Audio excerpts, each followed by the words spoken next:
हिंसा जो है वो हमेशा शुरुआत होती है, अहिंसा अंत होता है। उत्तर प्रदेश के लोग हैं, उनको अपने गांव से, अपने प्रदेश से बाहर जाना पड़ता है नौकरी करने। मैं सही कह रहा हूँ, गलत कह रहा हूँ? आप लोग के जो बच्चे हैं, आप लोग हैं, आप लोग को यहाँ नौकरी उपलब्ध है, आप लोग को मजबूरी में या तो मजदूरी कर लो यहाँ, और ठीक ठाक थोड़ी नौकरी चाहिए तो आपको बाहर जाना पड़ रहा है, और ठीक ठाक क्या बाहर भी जाके हमें मजदूरी ही करना पड़ रहा है, क्योंकि हमें शिक्षा से भी दूर रखा गया है। जब बात शिक्षा की आती है तो उत्तर प्रदेश में शिक्षा की स्थिति भी एकदम दयनीय स्थिति है। तो आज मेरे अंदर एक भारत का नागरिक होने के नाते गुस्सा है। पहले मेरा देश है, और देश के साथ अगर गलत कोई भी करेगा, कोई भी पार्टी का हो, हमारा फर्ज बनता है, आप लोग भी आम नागरिक है, सब भारत के यहाँ नागरिक है, सब उत्तर प्रदेश के नागरिक है, फर्ज बनता है कि सवाल उठाया जाए। उत्तर प्रदेश में जैसा मैंने आप लोग को बताया, सबसे ज्यादा आबादी होने के बाद भी सबसे कम रोजगार। यहाँ पे किसानों की हालत जो आप लोग को पता है, दयनीय स्थिति। आप लोग की खेती है, आप लोग जानते हो क्या स्थिति है। लगातार बीज का दाम बढ़ रहा है, लगातार खाद का दाम बढ़ रहा है। जो किसान से सरकार जो राशन लेती है, उसका जो MSP है, न्यूनतम मूल्य, लगातार घटते जा रहा है। और हमारे साथ आए हमारे मेहमान विक्रांत पांडे जी, जो हमारे राहुल गांधी जी की भारत जोड़ो यात्रा थी, उनके साथ साथ राहुल जी के साथ साथ ये चले थे कन्याकुमारी से लेकर कश्मीर तक। विक्रांत पांडे जी, मैं इनसे निवेदन करूंगा कि वो अपने बात रखें। नमस्कार जी, कैसे हैं आप लोग?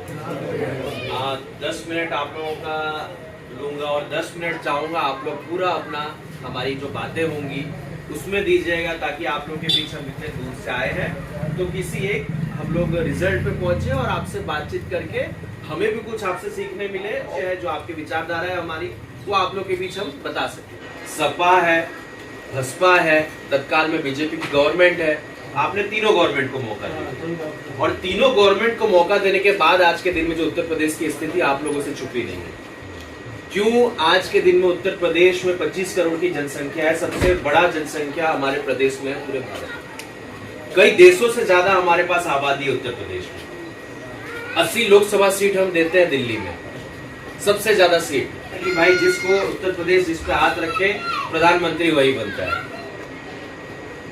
हर बार उत्तर प्रदेश ने अच्छे नेता और ऐसे नेता को लेके आगे आने का कोशिश किया है हमेशा, जो लोगों के लिए काम करे। लेकिन इस बार बनारस से मोदी जी जो चुन के आए हैं, हमने उन पर विश्वास किया था 14 में, लेकिन लगातार उन्होंने हमारे पीछे, हमारे साथ जो किया है, जिस तरीके से उन्होंने जो वचन किया था, शुरुआत हुई थी उसकी 15 लाख रुपए से, किसान की दुगुनी आय से। यहाँ आप लोग जो किसानी है, जो खेती करते हैं, आप लोगों को पता होगा, मजदूरों की मजदूरी बढ़ाई जाएगी,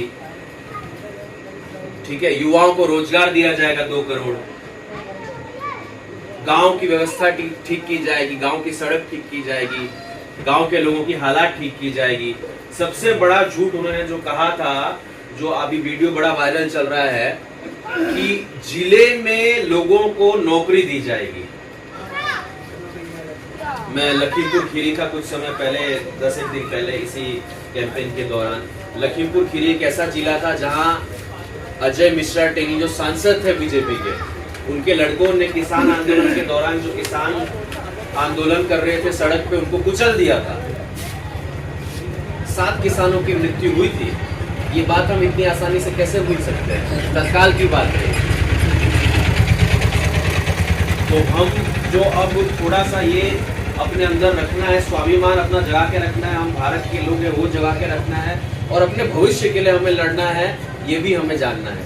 देखिए, एक और चीज, हम ये भी सोचते हैं कि भाई ठीक है, जैसा चल रहा है चलते रहेगा, हमें क्या, अच्छा हम अकेले क्या कर सकते हैं, लोग ये भी सोचते समझते हैं, बोलते हैं। लेकिन हर एक व्यक्ति अकेले में अपने आप में ताकतवर होता है, उसके हाथ में, उंगली में उसके वोट है।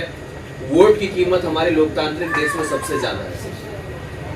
हम आजाद हुए, हमें ये अधिकार दिया गया जवाहरलाल नेहरू द्वारा, कांग्रेस पार्टी द्वारा, हमारे महात्मा गांधी द्वारा, सुभाष चंद्र बोस द्वारा, भगत सिंह द्वारा, जो क्रांतिकारी लोग थे, इसलिए लड़ते थे कि हमें अपना अधिकार मिले। अधिकार मिला है वोट का, हम अपने मर्जी से जिसको चाहे उसको वोट दें, और वोट हम उसी को देंगे जो जात धर्म और ये सब पे बात नहीं करेगा, शिक्षा, स्वास्थ्य, रोजगार पे बात करेगा, भले हवा किसी की भी हो, जो भी हो।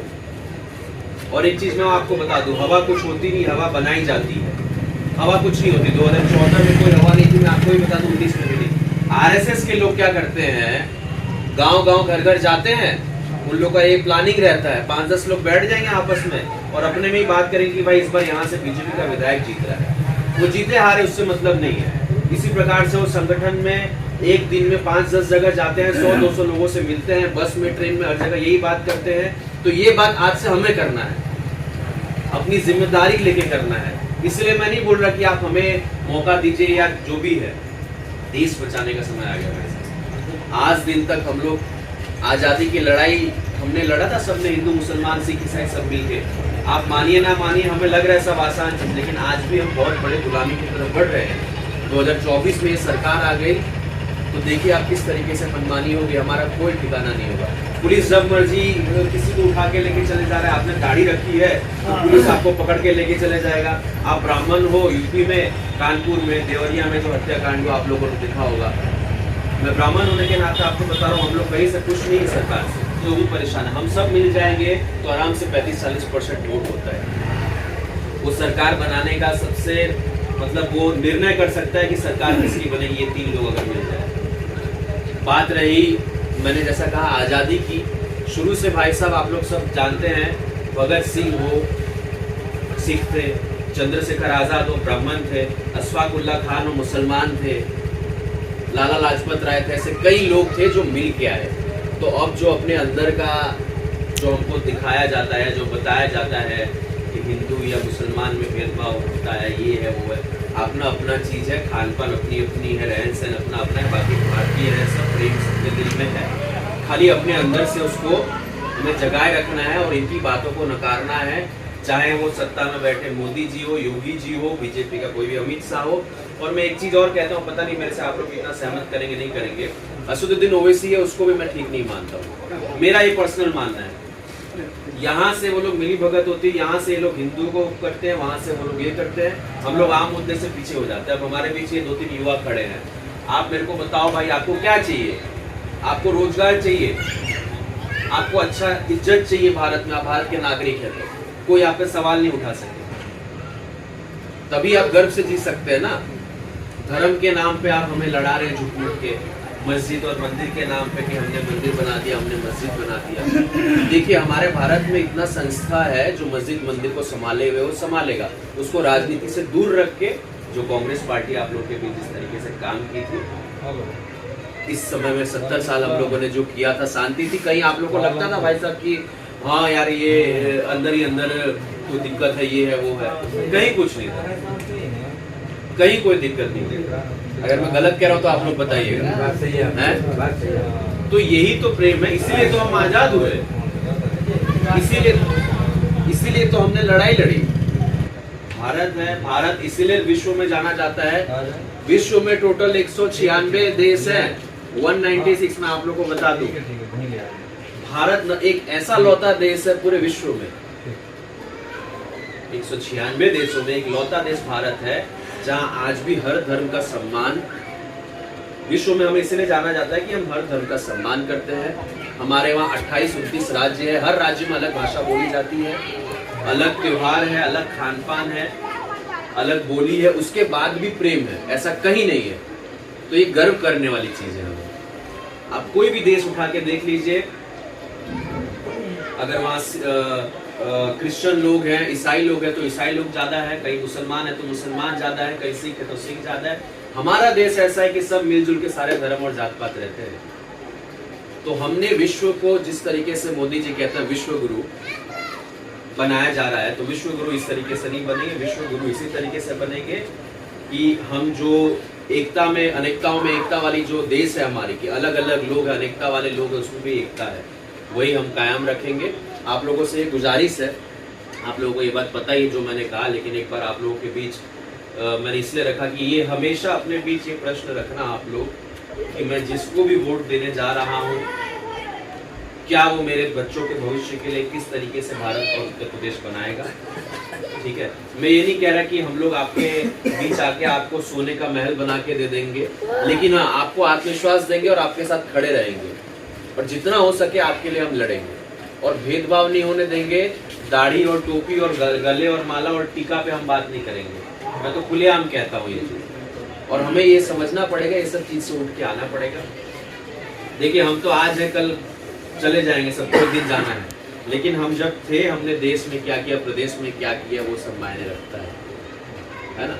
अगर मैं हिंदू हूँ, ब्राह्मण हूँ, तो मैं सारे ब्राह्मण को वो करता हूँ। अगर मैं कुछ गलत कर दूँ, गलत बोल दूँ, तो मेरे साथ साथ लोगों की मानसिकता में ये भी हुआ कि यार ब्राह्मण यानी ब्राह्मण लोग ऐसे ही होते हैं। होता है कि नहीं होता है ऐसा? अगर मैं हिंदू हूँ, किसी मुसलमान भाई के साथ गलत हो गया, तो वो मुसलमान के दिमाग में यही रहेगा कि हिंदू ऐसे ही होते हैं। मुसलमान ने कुछ हिंदू के साथ गलत किया तो हिंदू के दिमाग में रहेगा मुसलमान ऐसे ही होते हैं। तो वो सब हटा के हमें प्रेम से रहना है। इस सरकार को एकदम नकारना है। 2024 में आप लोग के बीच यहाँ से ये लोकसभा से जो भी औला लोकसभा से आएगा, आप लोगों से गुजारिश है, हवा पानी सब भूल भाल के आप लोग को उसको समर्थन देना है। और एक और चीज़, मुझे जहाँ तक लगता है आप लोग हमारे साथ ही हैं, इससे मुझे आप लोगों का बहुत बहुत शुक्रगुजार हूँ। आप लोग हमारे साथ अभी भी मौजूद हैं।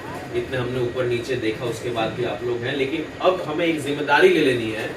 भले आपके पास कोई पद नहीं है, आप हमारे साथ हैं नहीं है, लेकिन आप एक नागरिक हैं। नागरिक से बड़ा कोई पद नहीं होता।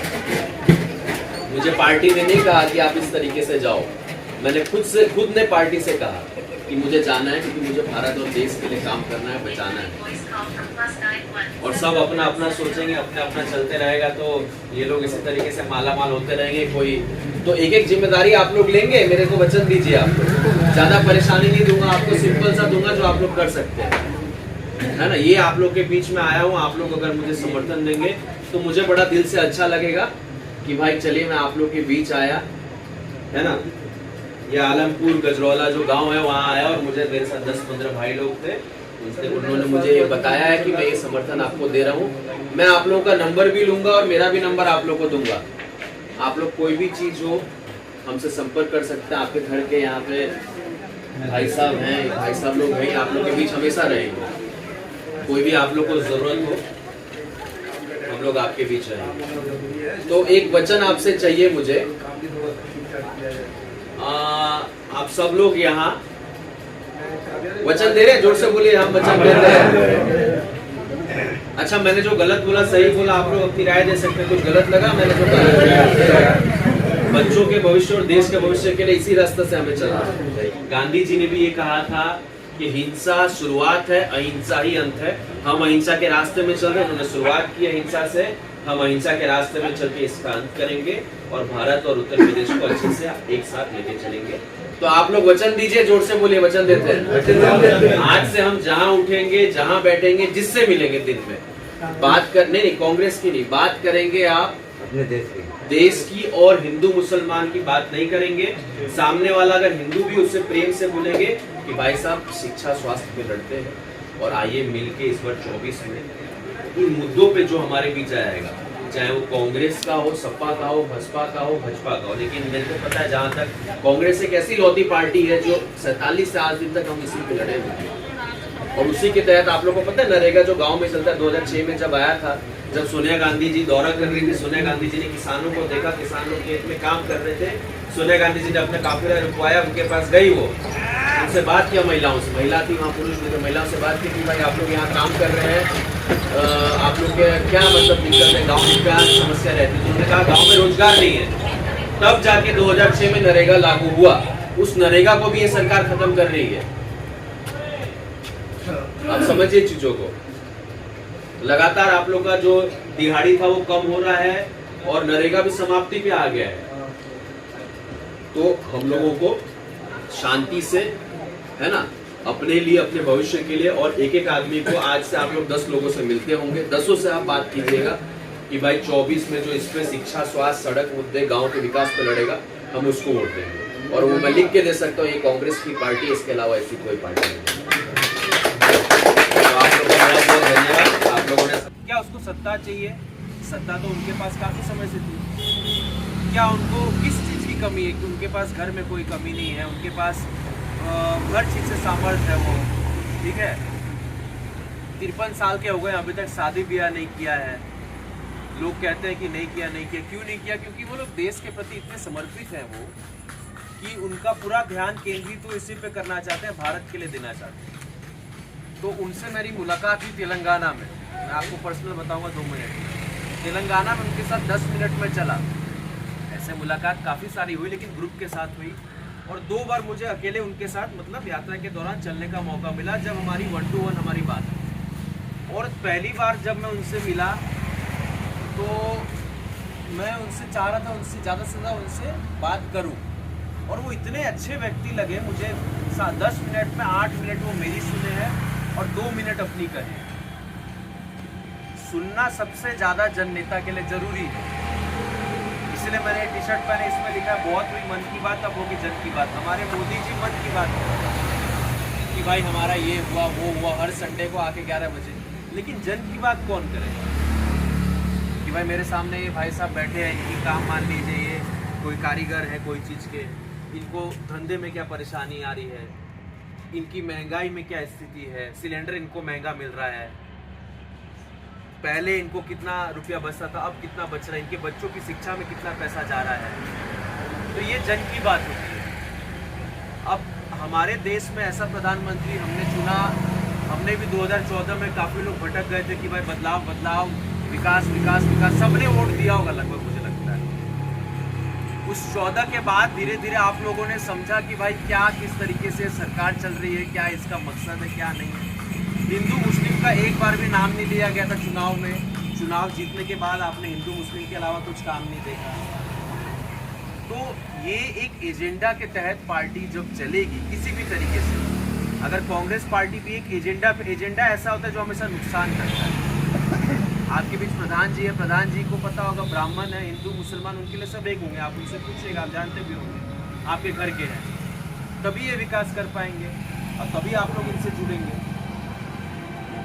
तो मोदी जी जो कर रहे हैं उससे खिलाफ कांग्रेस और राहुल गांधी जी हैं कि भाई ये मानसिकता हमारे देश को जो हमने बनाया है पूरी तरीके से तोड़ रही है। हमें लग रहा है हम आराम से बैठे अपना अपना कामकाज में व्यस्त है रोजमर्रा की चीज़ों में, लेकिन मानिए मत मानिए अंदर ही अंदर खोखला हो रहा है।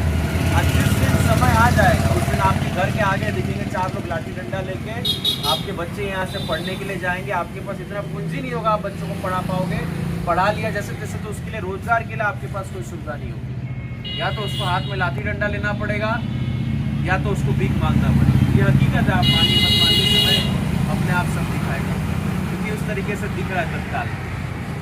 मैं 400 350 400 गाँव मेरा हो गया लगातार 90 दिनों से घर से बाहर। गांव में जाके मैं बता रहा हूँ, अभी तो हमारा ये बरेली और ये काफ़ी अच्छा एक तरीके से जिला है। उत्तर प्रदेश में 75 जिलों में जहाँ गया हूँ, 35 जिलों अभी तक, एकदम बेचारे मतलब लोग उनके पास खाने के लिए नहीं है, गैस खत्म हो जा रहा है, बेचारे महीने भरा नहीं पा रहे हैं गैस। और ऐसी संख्या हमारे प्रदेश में, उत्तर प्रदेश में 60-65% लोग हैं। आप लोग बरेली में भी आपको पता होगा, आप लोग थोड़ा बाहर चले जाइए देहात में, लोगों के लिए आज भी सबसे बड़ा मुद्दा वही है, गैस, महंगाई, शिक्षा। अब उनको हिंदू मुस्लिम आप करा रहे हो, ये करा रहे हो। घर पे तो हम अपनी पूजा करते ही है, मैं ब्राह्मण हूँ, अगरबत्ती दिखाता ही, तो श्री राम जी को, महादेव जी को, सबको मानता हूँ। आप मुसलमान हैं, आप भी अपना नमाज अदा करते हैं। तो वो स्वतंत्रता आज़ादी हमें मिली हुई है जो मिलना चाहिए। अब खाली 1 मिनट में आपसे एक चीज़ कहूँगा कि आप लोग को ज़्यादा बताने की ज़रूरत नहीं, सब लोग आप लोग ज्ञानी लोग हैं, आप लोग नॉलेजेबल लोग हैं। खाली आप लोग कम से कम थोड़ा इतना ध्यान दीजिएगा कि ऐसा क्या कारण है कि अगर ये हिंदू मुस्लिम की बात करते हैं, चलो ये भी राजनीति एक बार हमने मान लिया, ठीक है, लेकिन उसके बाद आप देखेंगे तो सारा गैस महंगा, तो हमारे लिए भी महंगा, उनके लिए भी महंगा, दोनों के लिए महंगा, तो ये तो दोनों को काट रहे हैं। शिक्षा उन्हीं के लिए, शिक्षा में पहली बार हमारे प्रदेश में, उत्तर प्रदेश में आपको बता दूँ, बच्चों की किताब कलम पे GST लग रहा है। जब से देश आज़ाद हुआ है शिक्षा पे कभी GST नहीं लगा है, टैक्स। सरकार GST ले रही है, उत्तर प्रदेश की गवर्नमेंट सबसे ज़्यादा टैक्स ले रही है शिक्षा पे। राजीव गांधी ने नवोदय विद्यालय चालू किया था, आप लोगों को पता होगा। 6वीं से 12वीं तक के बच्चों के लिए मुफ्त शिक्षा, मुफ्त कपड़ा, मुफ्त किताब, मुफ्त कलम, मुफ्त रहने की व्यवस्था, खाने की व्यवस्था। ऐसा कौन प्रधानमंत्री हो सकता है? आप सोचिए उस समय का विचार, 1984 का उनका सोच और मानसिकता और विचार। गांव के लोगों को आगे ले आने के लिए। आज भी 75% गांव के लोगों के लिए बुकिंग रहता है नवोदय विद्यालय में। 650 नवोदय विद्यालय है। जब से सरकार आई है 9 सालों में गिने चुने विद्यालय इन लोगों ने बनाए हैं, वो भी खाली नाम रखा है, उसका स्थापना अभी तक नहीं हुआ है। और कांग्रेस ने आपको 650 मुफ्त के विद्यालय दिए। सरकार का काम ये होता है कि 650 से बढ़ा के मैं 1300 करूँ उसको, जो भी तत्काल में सरकार है। तो ये सब चीज़ों में आप लोगों को, हिंदू मुस्लिम, आप लोग थोड़ा सा उसको एक बार साइड में रखिए। सब भाई लोग हैं और तभी देश आगे बढ़ेगा। अगर एक घर में 2 भाई हैं, दोनों में लड़ाई होगी तो वो घर कभी आगे नहीं बढ़ सकता है। और जिस दिन 2 भाई ने प्यार किया, हाथ मिलाया, उस दिन देखो घर की तरक्की क्या होगी। तो यार हम लोगों ने तो काफ़ी कुछ देखा है। खैर हम लोग उस समय थे नहीं, लेकिन पढ़ा जरूर है। हमारे कुर्बानी में कितने कितने लोग शहीद हुए हैं। भगत सिंह हो, चंद्रशेखर आज़ाद हो ब्राह्मण है, भगत सिंह अशफाकुल्ला खान मुस्लिम थे, सब मिले तभी ना आज़ाद हुए। तो आप लोग से गुजारिश है थोड़ी, आप लोगों को मैं ऐसा कहना चाह रहा हूँ कि आप लोग इन चीज़ों को समझें और विचार करें। और जहाँ उठे बैठे गुजारिश करके आप लोग 24 में लहर और वो सब साइड में करके, लहर होता भी नहीं है, ये लोग बना देते हैं। इनके हाथ में मीडिया, पब्लिक, पैसा सब है। 100 करोड़ की पार्टी थी 14 में, अब 6000 करोड़ की पार्टी है। 6000 करोड़ की पार्टी 100 करोड़ से 8 साल में। भाजपा के पास 8 साल में 6000 करोड़ कहाँ से आया? अगर ये देश के लिए भलाई चाहती है, गरीबों की भलाई चाहती है, ऐसी रही है, ऐसी बननी तो है। आप लोग सब जो वोट देते हैं, ऐसी बननी थी। एक एक वोट आप लोग का गिनती है। और यहाँ 10 लोग भी अगर है, आप लोग प्रधान जी आपसे भी थोड़ा गुजारिश है। ब्राह्मणों का आप देख रहे हो देवरिया में क्या हुआ है, कानपुर में क्या किया इन लोगों ने। तो ये सरकार मुसलमान को तो पहले वो की, अब ब्राह्मण के साथ कर रही है। इसी तरीके से अलग अलग करके सबको ये करेगी। आप लोग देखते रहिए इनका खेल, अगर हम इनको नहीं बदलते 24 में। जो जितना माइक से वो बोलते हैं उसका एकदम उलट होता है, आप जानते हैं। और सारे चीज मीडिया वगैरह सब इनके पास है। हम लोग इसीलिए, मेरे को मजबूरी में आप लोगों के बीच, और अच्छा भी लग रहा है आपके बीच आया हूँ। हमें ये कदम उठाना पड़ रहा है, गांव गांव घर घर जाना पड़ रहा है, कि एकमात्र सहारा यही हमारे पास बचा है। आप लोगों से निवेदन है, सोच समझ के थोड़ा वोट दीजिएगा। और शिक्षा, स्वास्थ्य और बच्चों के भविष्य, भारत और उत्तर प्रदेश के भविष्य के लिए लड़ना है। मंदिर मस्जिद पहले भी था, किसी की हिम्मत नहीं है, मैं खुलेआम कह रहा हूँ, ना कोई मस्जिद को कुछ करेगा ना मस्जिद को कुछ करेगा। लोगों में बड़ा प्रेम है, आप यकीन मानिए, आप लोग तो एक साथ रहते हैं। ये लड़ाया जाता है तब हम लड़ते हैं, तो उसको भूल जाइए। कांग्रेस पार्टी कभी भी जात धर्म में नहीं लड़ी है। शिक्षा, स्वास्थ्य और भारत के विकास और गांव-गांव को शहर से जोड़ना, ये आम हमारा मुद्दा रहता है। इस बार मौका दीजिए। और आप लोग से एक गुजारिश है, आप लोग अपने परिवार के हैं, जहाँ उठे के बैठेंगे, चर्चा करेंगे, आज से इन्हीं मुद्दों पर बात कीजिए। सब भूल जाइए टीवी और माहौल और ये वो सब दिखावा है। एक बार आप यकीन मानिए, देखिए 19 में इतना माहौल था तो भी 62 सीट जीती, 62-63 सीट बीजेपी 80 में से। वो भी कितने सीट ऐसी है जो मात्र कुछ वोटों से जीती है। हम अगर इनको 40 में निपटा दें, मैं सही बता रहा हूँ, बिहार में तो हो गया, बिहार में जातिगत जनगणना आ गया है, वहाँ पे आप मानिए 40 में से ये लोग अगर 15-20 भी भाजपा आ जाती है तो उनके लिए बहुत बड़ी बात है। आप यकीन मानिए चुनाव में दिखेगा। हम लोग इसलिए कह रहे हैं क्योंकि मैं बहुत लोगों से मिलता हूँ और जानता हूँ और आम राय लेता हूँ। तो आप लोग ये मत सोचिए कि हम लोग पीछे, हम लोग कहीं पीछे नहीं है। बस थोड़ा सा आप लोग ब्राह्मण और मुसलमान, दलित सब मिल जाए, थोड़ा सा हाथ दे दे तो हम रुकेंगे नहीं। और पहले जैसे चलाते थे शांति से, अपना रोज़मर्रा की चीज़ों में आप लोग रहते थे। महंगाई हम लोग ध्यान रखते थे, शिक्षा बच्चों की ध्यान रखते थे। जो व्यक्ति प्रधानमंत्री मुफ्त की शिक्षा दे सकता है, उस पार्टी का विचारधारा आपको पता होना चाहिए। 1965 में बच्चों को नहीं लेना, ने हरित क्रांति लाई, श्वेत क्रांति हम लोगों ने 1970 में लाया। गांव में स्कूल हम लोगों ने खोला, ग्राम पंचायत हमने बनाया। हमें क्या जरूरत थी ग्राम पंचायत बनाने की, जिसके तहत आज प्रधान बनते हैं। हमने इसलिए बनाया कि गांव-गांव तक सहायता पहुंच सके, विकास हो सके। ये लोग सबको खत्म करने के ऊपर आ गए हैं। देख रहे हैं अध्यक्ष के चुनाव में कितना खर्चा हुआ यूपी में इस बार। अध्यक्ष के चुनाव में योगी जी आके प्रचार कर रहे हैं, मुख्यमंत्री। इतना स्तर गिरा दिया है राजनीति का। कल को प्रधानी के चुनाव में आ जाओगे आप। एक स्तर होता है ना भाई राजनीति का। मुख्यमंत्री हो आप, आपके पास लाखों काम है, आप पूरे प्रदेश में घूम के अध्यक्ष के लिए चुनाव लड़ोगे आप, कमाल हो गया। तो ये सब चीज़ें सोचना है और आप लोगों को मिलके थोड़ा बातचीत करना है और 24 में मजबूत करना है। आज से हम लोग जितने लोगों से भी मिलेंगे, खाली मेन मुद्दे पे आप बात कीजिए। और यकीन मानिए मस्जिद मंदिर का कोई कुछ नहीं कर सकता। हमारा देश में बहुत प्रेम है और वो हमेशा रहेगा। इतनी संस्था है, सब अपना अपना संभालिए और सब अपने अपने धर्म को माने और प्रेम से रहे। कोई किसी को हानि नहीं पहुंचाएगा। यही कांग्रेस चाहती है और कांग्रेस उसी को मेंटेन करते हुए आई है। इसलिए आपने हमारे समय में जो दंगा फसाद होते थे वो गिने चुने आपने देखे होंगे, लेकिन भाजपा की सरकार में आप देख लो क्या माहौल है। ठीक है, तो यही आप लोगों से कहना है। इतना ही मैसेज लेके आपके बीच आया हूँ, आप लोगों ने समझ दिया, उसके लिए आपका धन्यवाद।